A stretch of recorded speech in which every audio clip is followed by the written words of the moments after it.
Friends, आपल्याला या स्टोरीचा motive सांगणार आहेत आपले संजय पाटील, म्हणजे या स्टोरीचे मालक, स्टोरीच्या नजदीक खलनायक. आपल्याला स्टोरीचा मोटिव्ह म्हणजे स्टोरीमध्ये नक्की काय असणार आहे ह्या महत्त्वाचा पॉईंट आपल्याला सांगणार आहेत. तर आपण त्यांच्या तोंडातून ऐकून घेऊया. चला तर.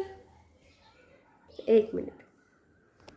सांगा तर, काय तुमचं मोटिव्ह? मित्रांनो, तुम्ही या स्टोरीमध्ये मला जरा तिरसट भूमिकेत बघाल. तिरसट खलनायक, थोडासा तुम्ही मला कदाचित शिव्या पण द्याल, चालेल मला. पण मला काय दाखवायचं आहे माहिती आहे याच्यातून, ह्या स्टोरीमधून असं दाखवायचं आहे की घरातली जेंट्स माणसं ही स्त्रियांना, आपल्या स्त्रिया, घरच्या स्त्रियांना सपोर्ट करत नाही.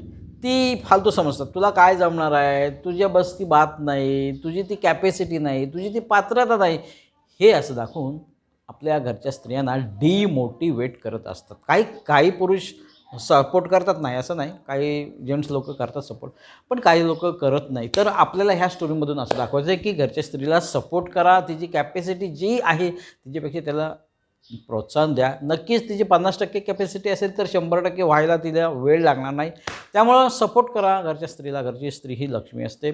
सपोर्ट करा आणि तिला मोटिवेट ठेवा, आपल्यालाच फायदा होईल.